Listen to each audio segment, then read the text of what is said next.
commentary by His Divine Grace A.C. Bhaktivedanta Swami Prabhupada, chapter 18, text 65. Very well known verse. Translation of the complete verse. Always think of me, become my devotee, worship me, and offer your homage unto me. Thus you will come to me without fail. I promise you this because you are my very dear friend.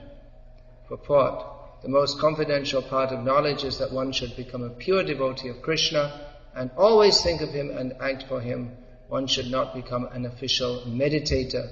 Life should be so molded that one will always have the chance to think of Krishna. One should always act in such a way that all his daily activities are in connection with Krishna. He should arrange his life in such a way that throughout the 24 hours he cannot but think of Krishna.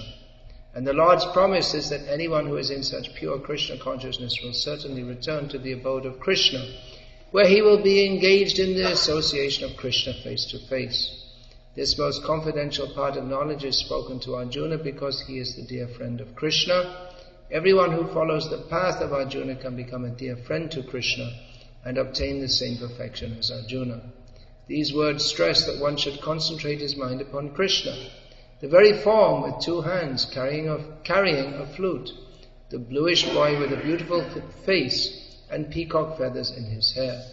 There are descriptions of Krishna found in the Brahma Samhita and other literatures. One should fix his mind on the original form of Godhead, Krishna. One should not even divert his attention to other forms of the Lord. The Lord has multi-forms as Vishnu, Narayana, Rama, Varaha, etc., but a devotee should concentrate his mind on the form that was present before Arjuna. Concentration of the mind on the form of Krishna constitutes the most confidential part of knowledge, and this is disclosed to Arjuna because Arjuna is the most dear friend of Krishna. This is a very well-known verse of Bhagavad Gita. I hope you've all heard it before. Lord Krishna states that this is my most beneficial advice in the whole of Bhagavad Gita. All of Bhagavad Gita is meant for our benefit, and Lord Krishna says that this is for the topmost benefit of Arjuna and for everyone. To always think of Krishna, to be his pure devotee, to completely surrender to him, to always be absorbed in thought of Krishna. This is the ultimate goal of life. We are all conditioned souls, that's why we're in this material world. But if we can come to the stage of always thinking of Krishna, then by that fact alone, we will no longer be conditioned souls. We will always swim in the bliss of pure Krishna consciousness. And particularly in this Kali Yuga, although Kali Yuga is an age in which there are so many disturbances, both external and internal, even in our own minds there are so many disturbances. But Chaitanya Mahaprabhu has come and given us the easy process by which we can be absorbed in thought of Krishna by chanting the holy names of Krishna, especially the Maha Mantra. Hare Krishna, Krishna Krishna, Hare Hare, Hare Rama, Rama Rama, Hare Hare.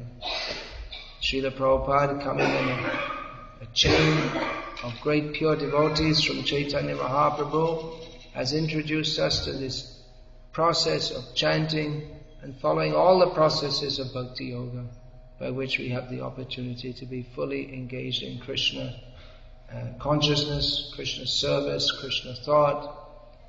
Srila Prabhupada, commenting on this verse, would often say, what is the difficulty? What is the difficulty to think of Krishna? There's no difficulty to think of Krishna. We have to think of something.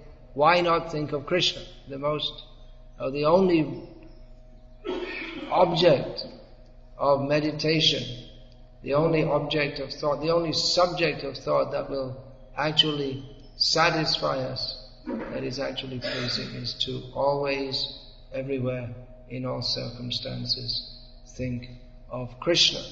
So Srila Prabhupada would often say, what is the difficulty? Unfortunately, we do find difficulty.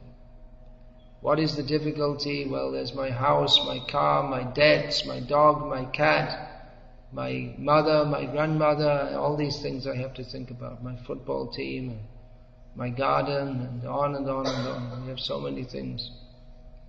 We are prone not to think of Krishna. This is our misfortune. Fortunately, we have also been given the process of sadhana bhakti, by which we can gradually cultivate the consciousness of thinking of Krishna. In sadhana bhakti there are many prescribed activities: rising in the morning early, taking bath, spending the early morning hours absorbed in hearing and chanting about Krishna. There are many activities to be performed in sadhana bhakti, by which one can gradually become free from the disease of not thinking of Krishna. And one can gradually become absorbed in thinking of Krishna only. So this sadhana bhakti is based on the background of pure life. One cannot perform sadhana properly if one is engaging in sinful activities. Therefore, those who make the commitment to endeavor for always thinking of Krishna, to make that endeavor to mold their life, as Srila Prabhupada states in this purport, one's life should be so molded that one cannot but think of Krishna 24 hours a day. So, as we don't have that practice, we don't have that habit of always thinking of Krishna 24 hours a day, there are certain activities and ways in which to mold our lives so that we can be absorbed in Krishna thought 24 hours a day. That process is given the process of sadhana bhakti, which on the path of sadhana, it doesn't necessarily mean that we're always engaged directly in hearing and chanting, but there are many activities for serving Krishna also in various ways apart from directly hearing and chanting, although hearing and chanting should go on at all times, but there's also cooking for Krishna, distributing books for Krishna, enrolling life members for Krishna. There may be some legal activities in connection with the society that is formed for propagating Krishna consciousness. These are all Krishna activities that if one is engaged in, then one has the opportunity to always think of Krishna 24 hours a day. Srila Prabhupada taught us all these things, all the acharyas have taught us all these things. And the process is easy. Some people find it difficult to follow, but intrinsically there's nothing very difficult. People say, well, it's too difficult to follow all these things. But what's difficult? There's nothing very difficult. You may think, well, rising early in the morning is difficult, but it's a matter of practice. One has to regulate to rise early. One may think, well, it's difficult to eat only prasadam.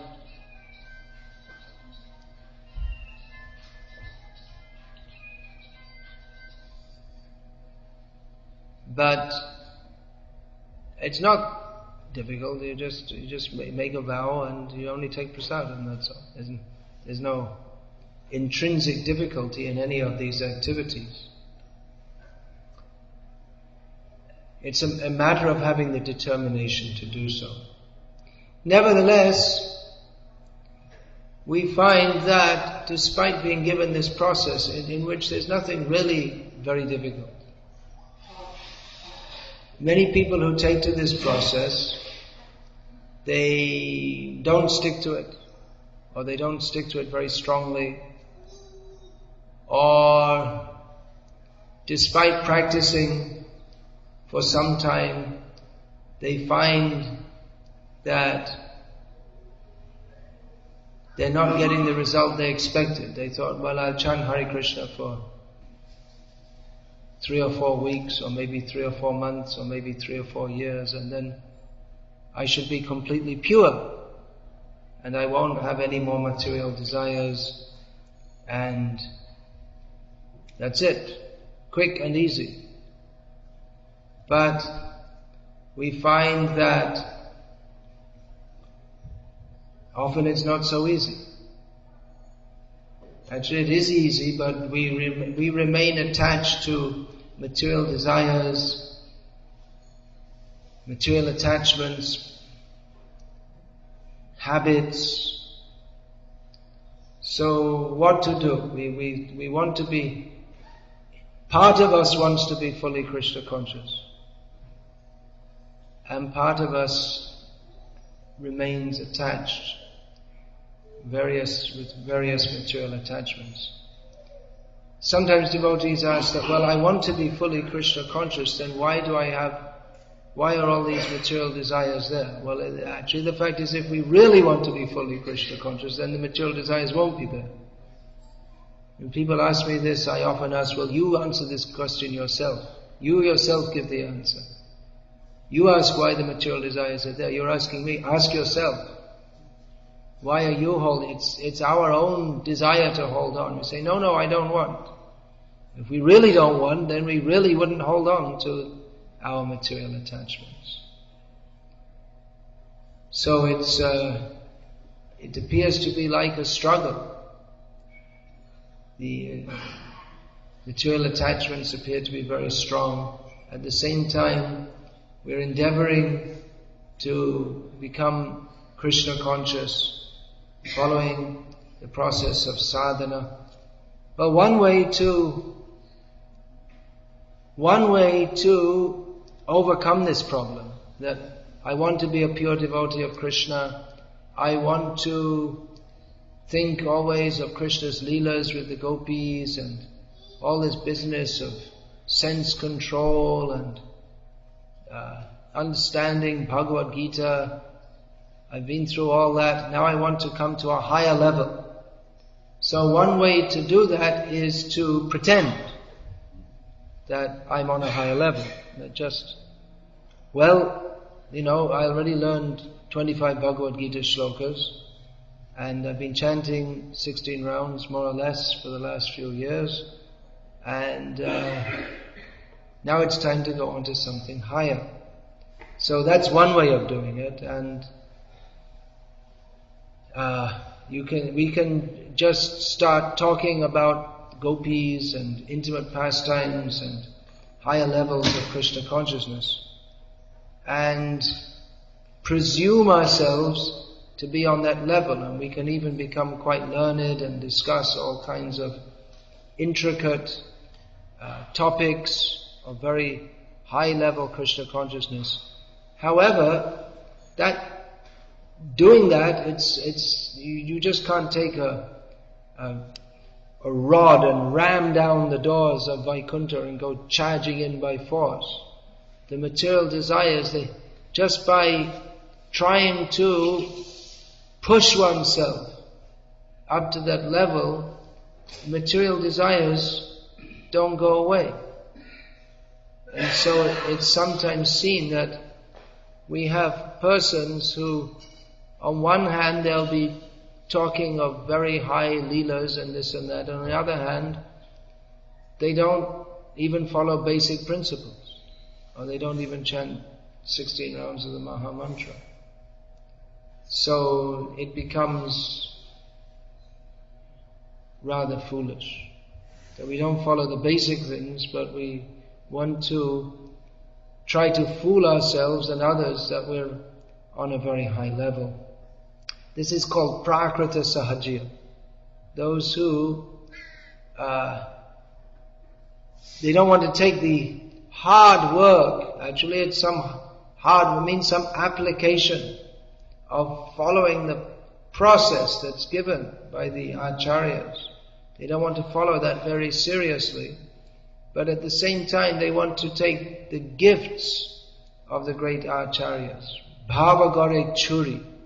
This is in the language of Bhaktisiddhanta Saraswati Thakur. They're trying to plunder by force, to steal from the house of transcendental emotion. That's not possible. But there is a kind of cheating going on in which others who like to talk on this very high level, and they think, oh, these others, they're on a very low level, they're just talking about Bhagavad Gita. But they don't consider the question of qualification. What is the qualification to actually come to this very high platform? And there are so many points to be understood in this matter, that we see that often those who are on the very high platform, they generally don't discuss these matters in public, because these are not meant for public discussion. It's not meant for speaking to people they don't even know basic philosophy, or they're not fixed in even basic practices, and we'll talk to them about the intimate loving affairs of Radha and Krishna. It is inappropriate and actually becomes offensive.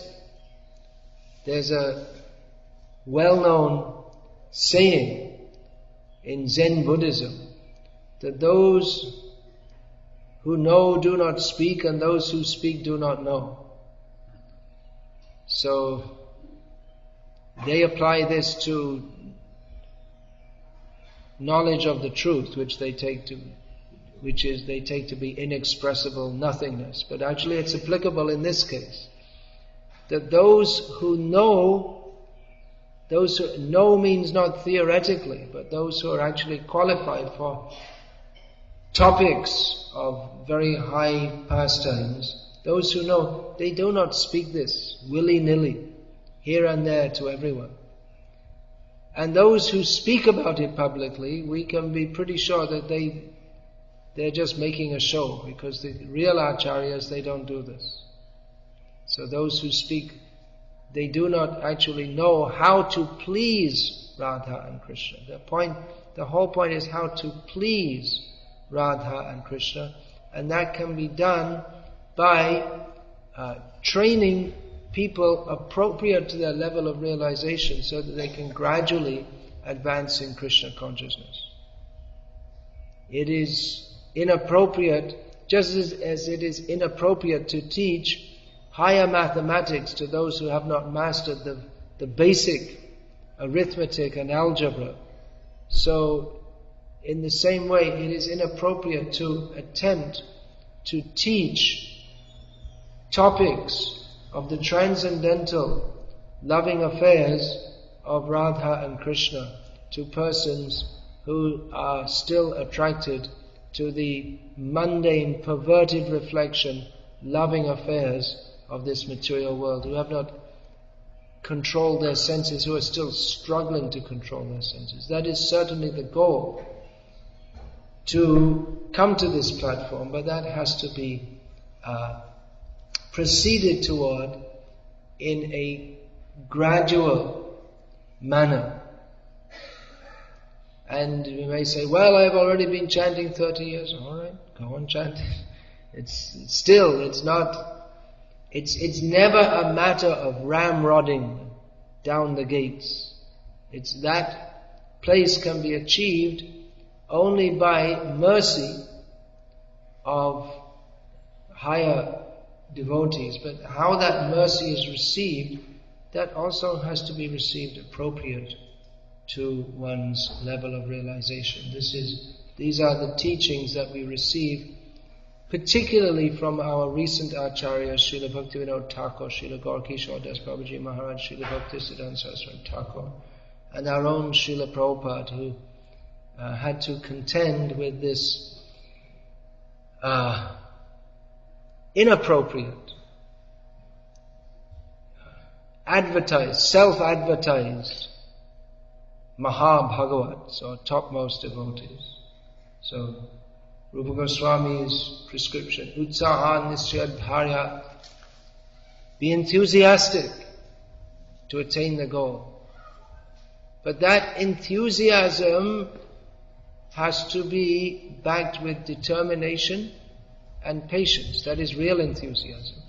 Enthusiasm doesn't necessarily mean to jump up and down and make a big show. A monkey is very enthusiastic, but a monkey doesn't make spiritual advancement.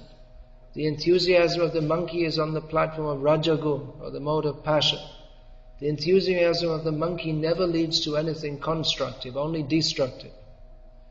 So real enthusiasm is that which is sustained by determination and patience. Not that we find someone may be very enthusiastic for a short time and then they don't get what they want very quickly and then they give it up. And there you go, and then they become totally disappointed. That means they never had real faith in or understanding of the goal. They were never really very serious or sincere. Shooting star. They looks very good for a short time, but they don't remain. So that's why one has to take up very seriously this process of sadhana bhakti. Hearing, chanting about, serving with dedication, nischaya, with a firm vow to follow very seriously. And with patience. Patience means that patience is based on the faith that if I follow this process, then gradually I can become purified and make advancement. And Krishna and his devotees will help me. It is not my right to demand that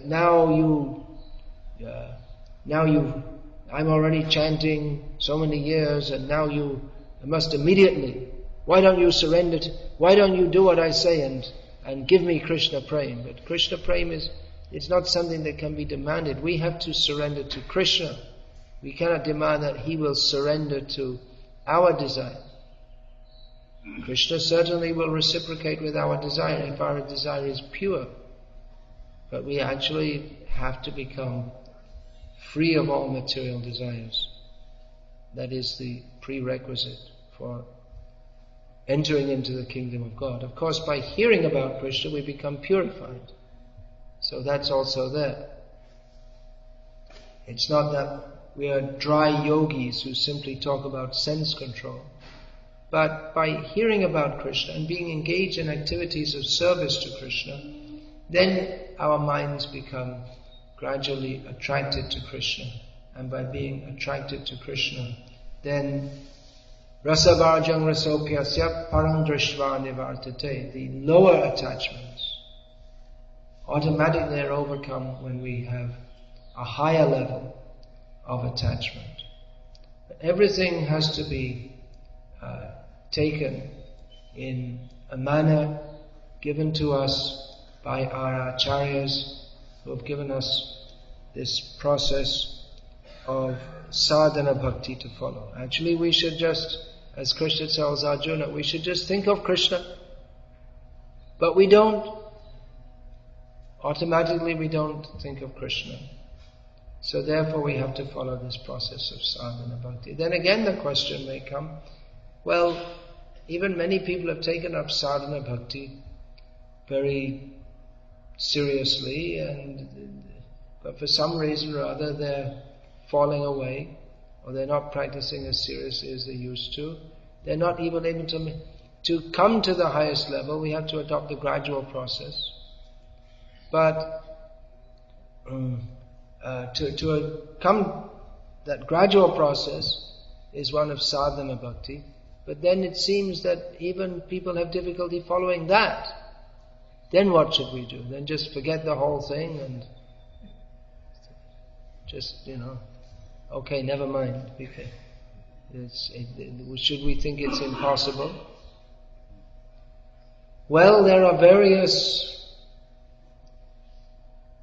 responses to this. Seeing that this world is a very difficult place at the present time, which is difficult maybe for those who had a vision of the progress of human society to imagine that how by making so many arrangements to remove difficulties, they have made life so difficult. Just like here in this part of the world, the climate is very difficult. So, to cope with that, previously people would chop wood and store it, and then every day they'd have to chop the larger pieces into smaller pieces, clean out the fire, put in new firewood, stoke it up again. Then you have to heat any warm water you want to heat water. Generally they wouldn't take bath very often. It's a big endeavor to take bath. So it was in many ways a difficult life.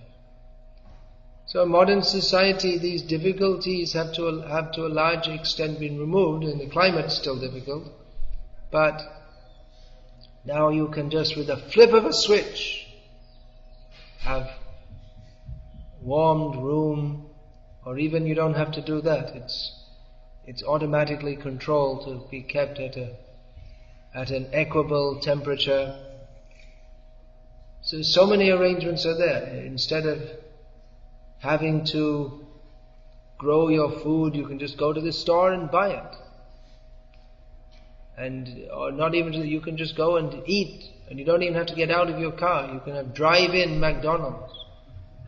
So there are so many arrangements to remove the difficulties, yet somehow or other people are suffering more than at any other time in history. The physical difficulties have to a large extent been removed, but people are suffering. It's a very difficult age, and there are so many social problems. People are suffering psychological problems, and to get all these different things, there's great economic pressure, there's economic problems, or even if you're earning money, you have to accept so much stress in your work to get that money. So it's a very difficult age, and the various responses to these difficulties, there are various responses. There are various schools of psychology and psychiatric treatment, psychoanalysis, and chemical therapy for neurotic and psychotic disorders. In the modern age, it's become quite popular in the Western world that people will consult astrologers or go to some new age kind of healers and maybe put some crystals in their house or have some feng shui adjustment. The real problem with your life is that this window's in the wrong place. So give me $2,000 for consulting fee and another $5,000 and move this window from this wall to the other, and that will solve all your problems, for instance. And then you have the problem of paying the $7,000 to do all this. So maybe you solve one problem by moving the window, but you have a problem in the meantime you have a 7,000 hole in your pocket problem. So one problem creates another. Now, Srila Prabhupada, seeing the whole syndrome, Srila Prabhupada was a very practical philosopher. Srila Prabhupada was always speaking philosophy. But he said that philosophy has to be practical. He didn't like this kind of just sitting and talking and going nowhere, just talking, and no practical application. Once he arrived in Hyderabad in South India, And at the airport, a newspaper reporter asked him, "Are you a Dvaitavadi or an Advaitavadi?" It's a century-old divide in what could be called Hinduism between Dvaitavadis and Advaitavadis. Those who believe in the plurality of the Absolute and those who deny the plurality of the Absolute. So, Srila Prabhupada he scoffed at the question.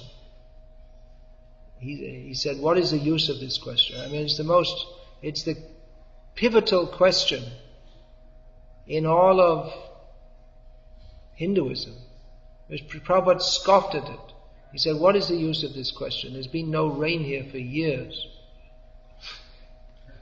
That was Prabhupada's response. You need rain. Never mind about Dvaitvad and Dvaitavad. And what does Bhagavad Gita state? Anad bhavanti bhutani parjanyad anasambhavaha yagya bhavati parjanyo yagya karma samadbhavaha. He quoted this verse from Bhagavad Gita. The practical matter that everyone lives on anna, food. And food, to grow it, requires rain. And rain, according to Lord Krishna in Bhagavad Gita, comes from performing yagya or sacrifice. And sacrifice comes from following prescribed duties. So Srila Prabhupada said there's no rain. We have to do yagya. We have to perform sacrifice. So we have come here to perform Sankirtan yagya. You can sit and talk Dvaitvad, Advaitvad, this, that, the other. But what about rain? We're going to do Sankirtan. The day after Prabhupada arrived with his disciples, they were going out in the hot, dry streets of Hyderabad and chanting the holy names of Krishna. Within 2 days there was rain for the first time in 2 years. So that was Prabhupada's practical philosophy. So Srila Prabhupada was very practical. When he first came to the West, he spoke very simple philosophy. He had a lot of first of all, before Prabhupada, he was preaching, but before he embarked on starting a movement or any such thing, but he was looking to see what is the situation, how people are, trying to understand culturally where they're at. Then he was preaching, he came to New York City, and anyway, eventually his society was formed. He was speaking simple philosophy, having a lot of kirtan, distributing prasadam, and gradually teaching the people who came to him about Krishna consciousness. And he presented. He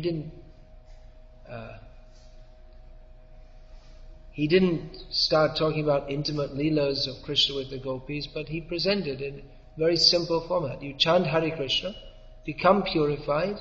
It's very simple and easy. It's bliss. And actually it is. But then Srila Prabhupada after some time saw that even people, they took up Krishna, even if they took up Krishna consciousness very seriously, and they came to the point of presenting themselves for initiation. I want to be initiated. I want to be your disciple. I want to follow these 4 regulated principles. No meat eating, no gambling, no illicit sex, no intoxication. They would follow these rules and then submit themselves for an initiation, chanting minimum 16 rounds of the Hare Krishna mantra. Prabhupada would give initiation, but even after practicing for some time and taking the vow to follow, again they would fall down. And this didn't happen once or twice, but happened repeatedly.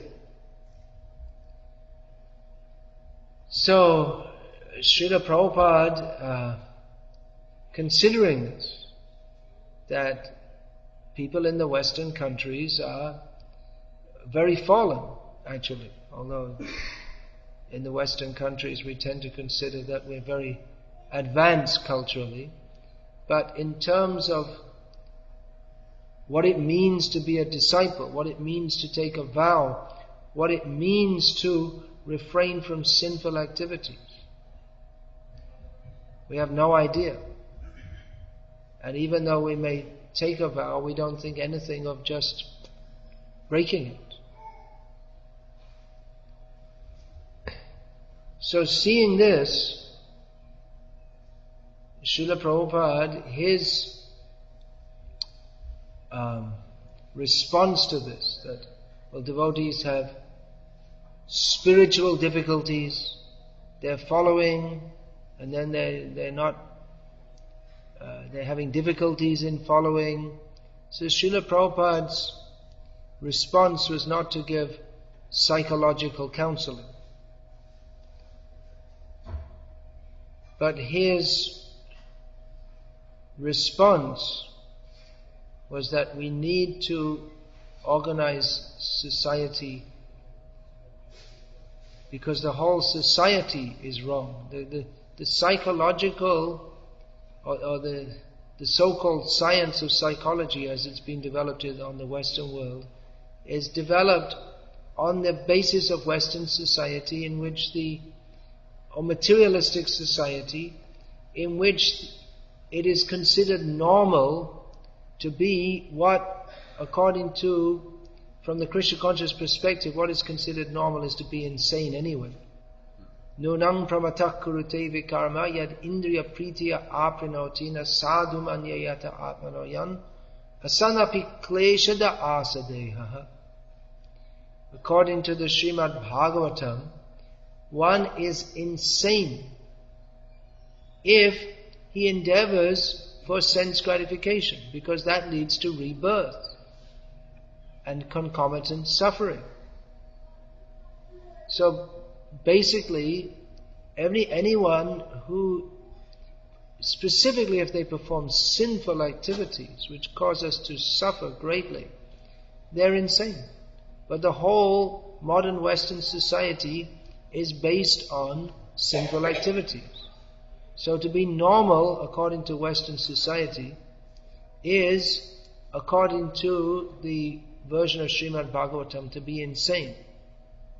So the psychological counseling of how to be normal in the materialistic sense is how to be insane in the version of Srimad Bhagavatam. So, seeing this, Srila Prabhupada, he wanted to introduce that cultural net or that cultural backup with this term which Srila Prabhupada spoke of a lot and Srimad Bhagavatam speaks of, but which somehow or other in ISKCON at the present time seems to become a dirty word. Srila Prabhupada wanted to introduce Varnasrama Dharma, which helps people to act in accordance with their present conditioning, following cultural guidelines that help to foster Krishna consciousness. Of course, it's a very big topic. Srila Prabhupada, he saw that the modern society is so much antithetical to Krishna consciousness that he conceived of a plan whereby instead of trying to practice Krishna consciousness in an atmosphere which is not at all conducive to Krishna consciousness, that better we devotees have their own communities and live according to traditional guidelines, traditionally according to Shastra, in a manner that we can become gradually purified. Otherwise, in modern life, the whole atmosphere works against purification. The whole atmosphere is pushing us, eat meat, drink wine, have illicit sex, have intoxication, buy this, buy that, become more and more materialistic. It's difficult to avoid. And even if we want to perform sadhana, the force of modern life is that we're busy so much time working just to maintain the basic necessities that it's very difficult to have enough time for sadhana. Basic necessities have increased. Basic necessities are food, clothing and shelter. In this inclement climate, it becomes more difficult. In a warm climate, these things are very easily available. You don't need so much clothing and you don't need so much shelter, except for the rainy season. But for the cold, it's not, in a warmer climate, the cold isn't such a severe problem. In this climate, unless one makes good arrangements to protect against the cold, then you simply die, that's all. It's too cold even to live. So, the basic necessities in Canada are food, clothing, sheltering and fuel. Fuel is always there for cooking in any climate, unless one lives on fruit. But fuel for keeping warm, heating water, all these things. And then the shelter also has to be a very solid shelter to protect against the cold. But apart from nowadays, it's practically a necessity to have a vehicle, at least one vehicle per family.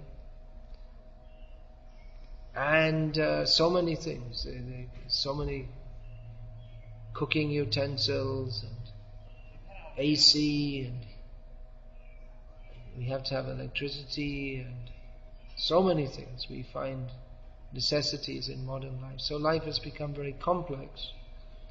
So Srila Prabhupada, he wanted to introduce what is actually a highly revolutionary plan, that people live a different kind of life. That if we understand that the goal of life is to be Krishna conscious, and the whole atmosphere that we're living in works against that, so that some people who maybe they're fortunate, they have inherited some money, or they have a knack for making money very easily, or so they're not strained for making money. There's very few people like that, less than 1%, who get money without much endeavor. Or there are others whose own determination is very strong. Another, probably less than 1%, who, despite living in modern society, they are able to maintain their determination very strongly to practice Krishna consciousness. There are also devotees coming from Indian cultural background, which is often we see very helpful for practicing Krishna consciousness. So that's also, in many cases, a factor by which persons can take to Krishna consciousness and remain with it despite the difficulties, in difficulties concomitant with modern life.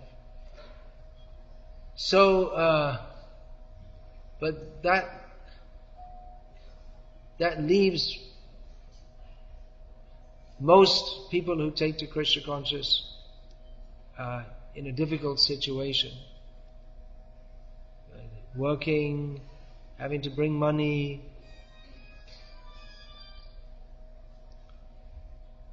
performing activities, and in association with performing activities not conducive for Krishna consciousness, in association with people whose association is also not conducive for Krishna consciousness. And we see that in many, many cases they simply become weak. And thus they give up hope in Krishna consciousness, or they pretend to be on a very high level, or they just maintain a some kind of weak connection. They maybe come to the temple once a month or on some festival, and then they just chit-chat then with other devotees. They don't even attempt to come to the level that is the level of intensity that is required to be Krishna conscious. Actually, to be in Krishna conscious, it requires intense endeavor. Tivrena bhakti yogena yajeta purusham param. By highly concentrated activity in Krishna consciousness, one can achieve perfection of life. It's not a hobby or something that can be. It can't be like number 10 on your list of priorities or number 2 on your list of priorities. Or practically speaking, if one is to be Krishna conscious, then there is no other priority. It is the goal of life. There is no other goal. Circumstantially, one may have family maintenance and so many things, but if one is actually serious, if one's actually understood what it means to be Krishna conscious, then there is no other priority but to be Krishna conscious and to share that with others. That's real family life in Krishna consciousness. Family responsibilities are there on the arranging for food, clothing, shelter, raising the children and so on, but the real focus and the real responsibility is being Krishna conscious and as a family acting in Krishna consciousness and giving. The parents have to seriously endeavor to pass that on to their children. So, seeing that most people, even they take to Krishna consciousness, they're inspired by that. They want to do that. But again being carried away by the waves of Maya. It's a repeated syndrome. People are suffering in material life. They're looking for a solution. They want to find out what is the real goal of life. They come to Krishna consciousness. They're excited by it. They take it up seriously. But material desires, they don't go away very quickly. And they realize that, I'm not going to be able to fully dedicate myself at this point. Therefore, I should enter family life. And then circumstantially one is carried away by family commitments, job commitments, social commitments, and our commitment to Krishna slackens. So Srila Prabhupada's seeing this, he had really the revolutionary proposal that we cut out from this society and make our own communities in which we can live simply without working hard. I mean, it doesn't mean that all hard work is stopped, but this ugra karma or unnatural work that is stopped. Live as simply as possible, not necessarily uncomfortably, but as simply as possible, and live together as devotees so that we can chant Hare Krishna unimpeded by so many extraneous considerations. Remove ourselves from the bombardment of material attractions that is intrinsic to the modern materialistic society, and organize society in such a way that even though people have different psychophysical makeup and tendencies, that everyone can engage their propensities in such a way that those propensities can be engaged in Krishna's service. Svai svai karma nibhirata samsitin lavate naraha. As Lord Krishna states in Bhagavad Gita, that everyone can work in the manner prescribed for them, and in this way attain the perfection of life, which is manmana bhavamad bhakto madhyaji mang namaskaru mame vaishyasi satyang te pratijane priyosime. To always think of Krishna, become his devotee, bow down to him, worship to him, and in this way, being always absorbed in him, to come to him. It's easy. There should be nothing difficult to think about Krishna. But circumstantially we find it difficult. As those of you who are not new in Krishna consciousness, many of you have been coming for many years, you must have heard these things before. But on special request, and anyway I was thinking of speaking of these, I'm speaking about this today, just to remind us of this important part of Prabhupada's mission. That Prabhupada, he had a social plan also, seeing the degraded condition of modern society. Srila Prabhupada had a social plan by which we can live in a manner that is prescribed by Shastra. For those of us who are not fully ready to surrender to Krishna in all respects. So we should endeavor for that. There's no solution from materialistic people. They themselves are confused, whether it's New Age crystal ball gazing, or whether it's some kind of so-called psychology, or whatever it may be. The materialistic people, they don't know what the goal of life is, let alone how to attain it. What they consider normal is sinful. So, better to take guidance from Shastra, as given by our Acharya, Srila Prabhupada. It's relatively easy to go along with the modern society. It's easy to swim with the current. But the thing is that current is going nowhere near Krishna. That current is carrying us away from Krishna. So it's relatively easy to go with that current, but the result is inauspicious.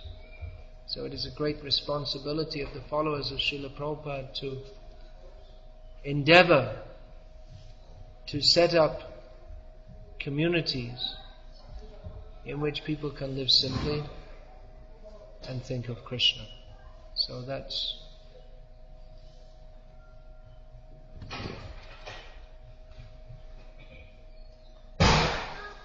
over time. Way over time. How long was I speaking? Alright, any question or comment about this, please? I mean, it's a big topic and there's a lot of controversy and people they don't even like to talk about it afterwards. But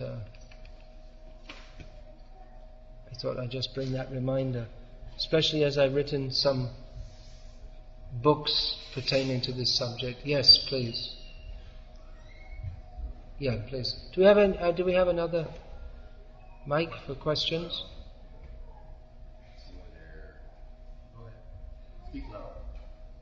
Who's speaking? Yourself? Yeah. Well, you can speak. You don't have to strain your voice. Just speak and I'll repeat the question.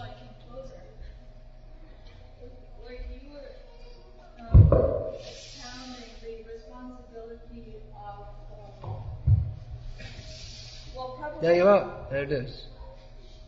Problem solved. Very well. Okay.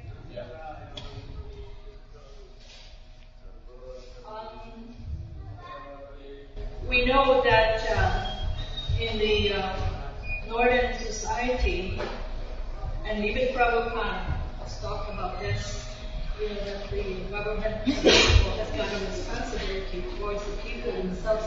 But is there any proposal, like you were saying, on how the Hare Krishna movement could bring the Krishna consciousness to the governmental level of people? is there any proposal how to bring Krishna consciousness to the governmental level? About this, in the Western countries, Prabhupada said, well, there's democracy, so we should preach among the people, and then eventually the point will come when they'll vote for a Krishna conscious leader. Do you see the possibility of that? Yeah. Well, that was a suggestion from Srila Prabhupada. Krishna democracy. Yeah, that you just preach widely, and then if people see that the people appreciate this, then they'll vote for a Krishna conscious leader.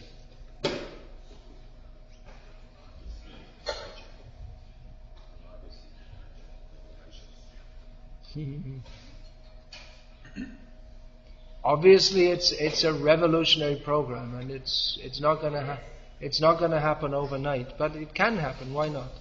No one thought it was possible that Krishna consciousness could even be preached in the Western world, but it is. So now it's a step further. Yeah, Prabhupada had very big plans that the whole world should become Krishna conscious, but yeah. You see, even if we go and speak to the government leaders, the Prime Minister, but he can't say, all right, now everyone should stop eating meat and stop gambling, close down the slaughterhouses. He doesn't have the power to do that. His party members won't support him. The electorate will throw him out at the next election, if not before. So there has to be public consent. The other possibility is by force, but if the people are so much against it, that won't. For a start, we're not in any position to force any country to follow Krishna consciousness, and even if we could, then unless people are convinced, how are you going to maintain? The army won't help you to suppress the people, because they also want illicit sex, gambling, illicit meat eating, and all this. So you have to convince people. By force, it's not going to work.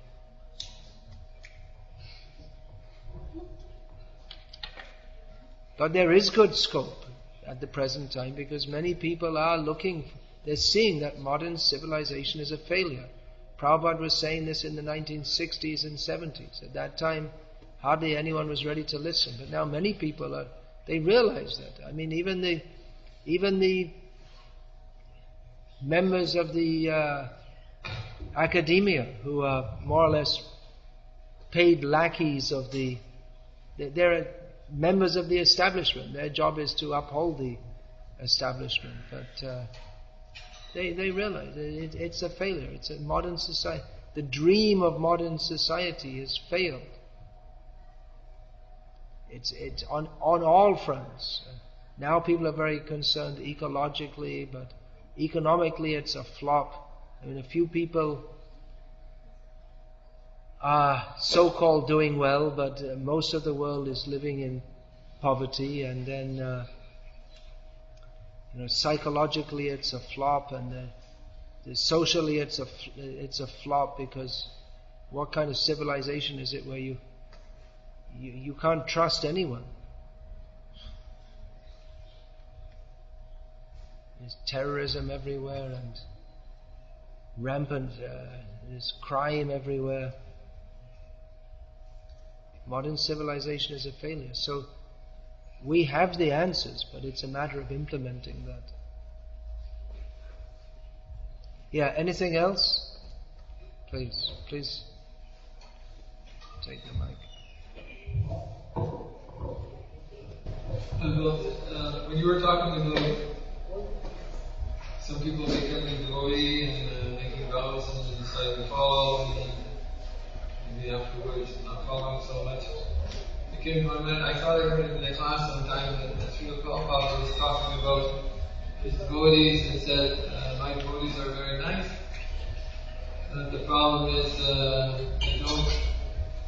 they're not enough afraid of Maya. Yeah, I've heard that before also. That Srila Prabhupada said that my problem of my disciples is that they're not sufficiently afraid of Maya. So the conclusion would be